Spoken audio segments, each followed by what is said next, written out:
Hello बच्चों, कैसे हैं आप बच्चों। आज हम पढ़ेंगे क्लास 9th अर्थशास्त्र विषय का पहला अध्याय पालमपुर गांव की कहानी। हम आपको बताएंगे बच्चों इस पाठ से संबंधित प्रश्नों के उत्तर अभ्यास प्रश्न उत्तर में। तो आइए वीडियो शुरू करते हैं। आप लगातार देखते रहें वीडियो और जुड़े रहें हमारे साथ। सबसे पहला प्रश्न है यहाँ पर आपका, भारत में जनगणना के दौरान 10 वर्ष में एक बार प्रत्येक गांव का सर्वेक्षण किया जाता है। पालमपुर से संबंधित सूचनाओं के आधार पर निम्न तालिका को भरिए।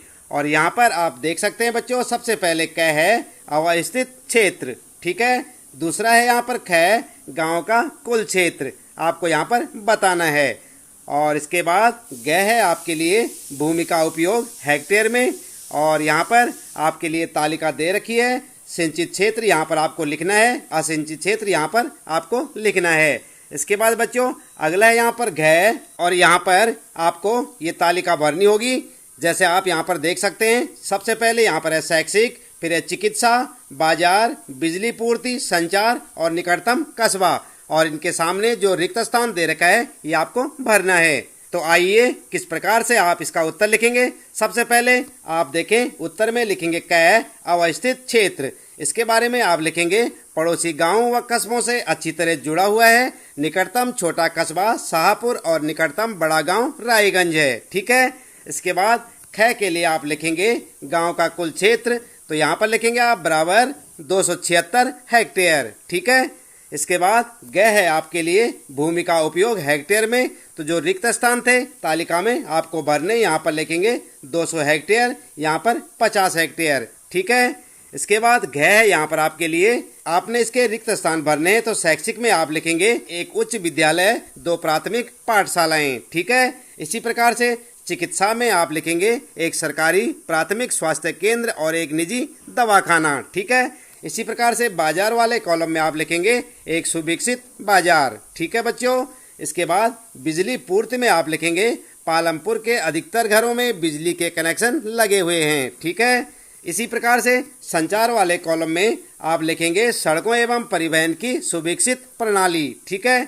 और निकटतम कस्बा वाले कॉलम में आप लिखेंगे शाहपुर, ठीक है। और आपके पहले प्रश्न का उत्तर हो जाएगा। इसके बाद बच्चों दूसरा प्रश्न है यहाँ पर, खेती की आधुनिक विधियों के लिए ऐसे अधिक आगतों की आवश्यकता होती है जिन्हें उद्योगों में विनिर्मित किया जाता है। क्या आप सहमत हैं? तो क्या लिखेंगे उत्तर में।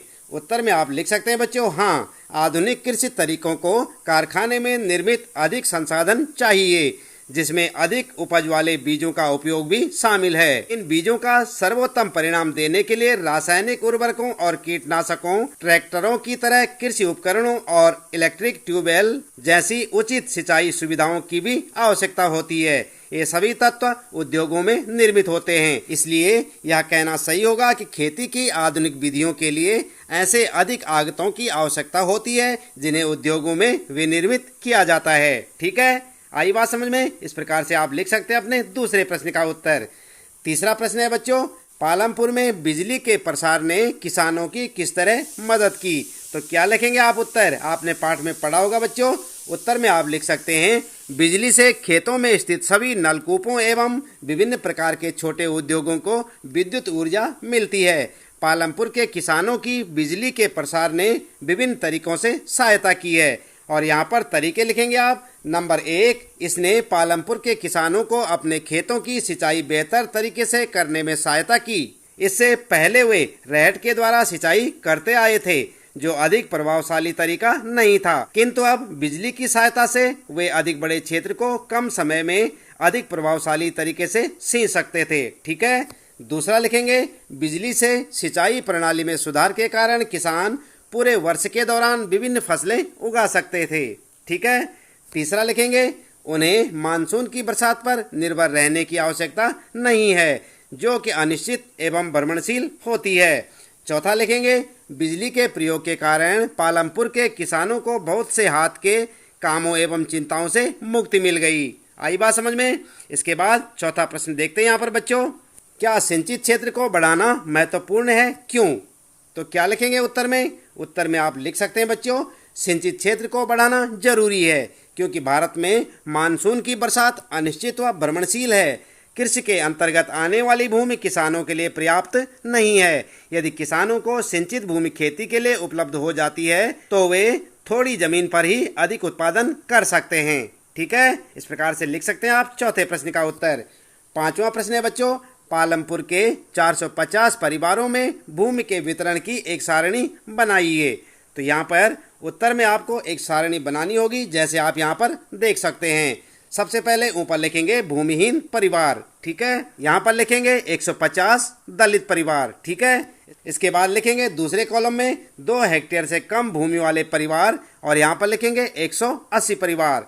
इसके बाद 2 हेक्टेयर से अधिक भूमि वाले परिवार, तो यहाँ पर 95 परिवार। इसके बाद 10 हेक्टेयर से अधिक भूमि वाले परिवार, तो यहाँ पर लिखेंगे 25 परिवार, ठीक है। और कुल मिलाकर हो गया 450 परिवार, और आपके प्रश्न का उत्तर हो जाएगा। ठीक है बच्चों, इसके बाद छठा प्रश्न है यहाँ पर, पालमपुर में खेतिहर श्रमिकों की मजदूरी न्यूनतम मजदूरी से कम क्यों है?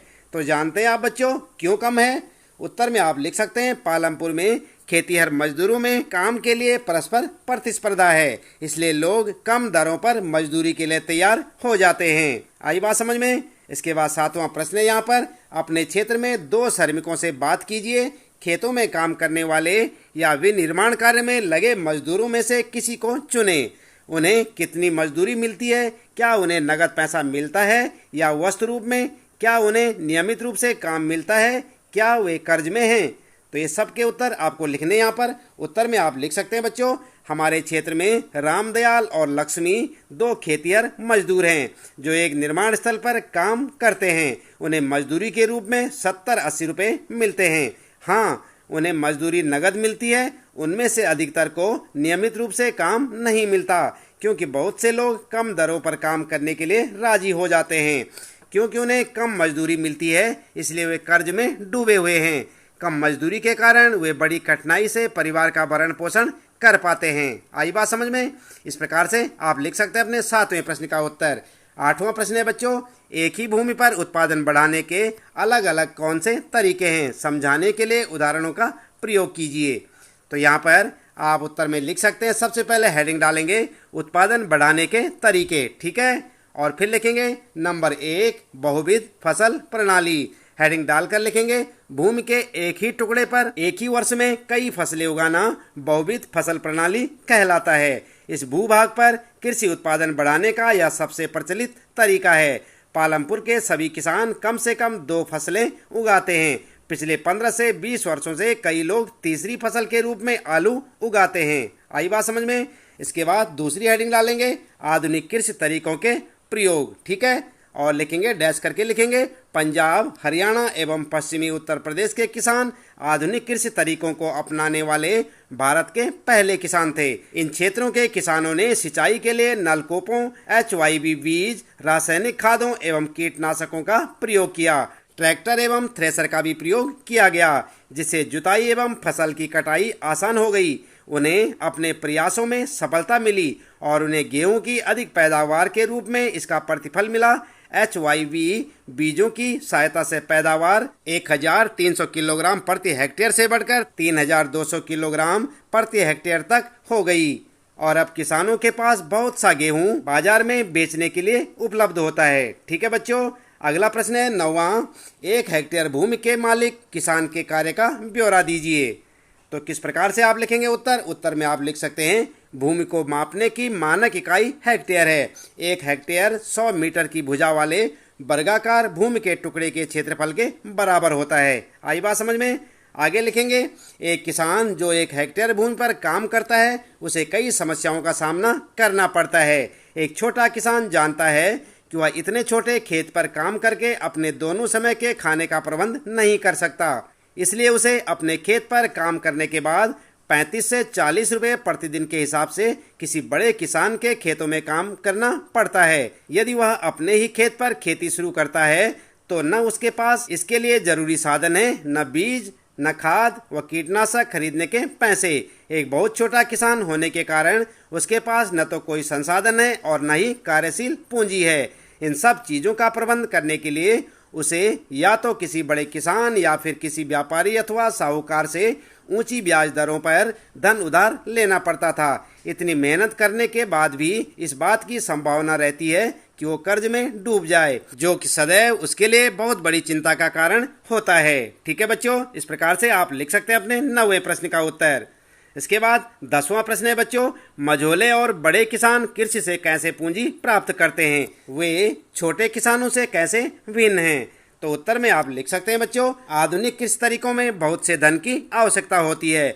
मझोले व बड़े किसानों की कुछ अपनी बचत होती है, इस प्रकार वे जरूरी पूंजी का प्रबंध कर लेते हैं। दूसरी ओर अधिकतर छोटे किसानों को पूंजी का प्रबंध करने के लिए बड़े किसानों या व्यापारियों से पैसा उधार लेना पड़ता है। इस प्रकार के ऋणों की ब्याज दर भी प्रायः अधिक होती है। इस ऋण को वापस करने के लिए उन्हें बहुत मेहनत करनी पड़ती है। 2 हेक्टेयर से कम भूमि वाले किसानों को मझोले व बड़े किसानों की तुलना में अधिक कठिनाइयों का सामना करना पड़ता है। ठीक है बच्चों, इस प्रकार से आप लिख सकते हैं 10वें प्रश्न का उत्तर। 11वां प्रश्न है बच्चों, सविता को किन शर्तों पर तेजपाल सिंह से ऋण मिला है।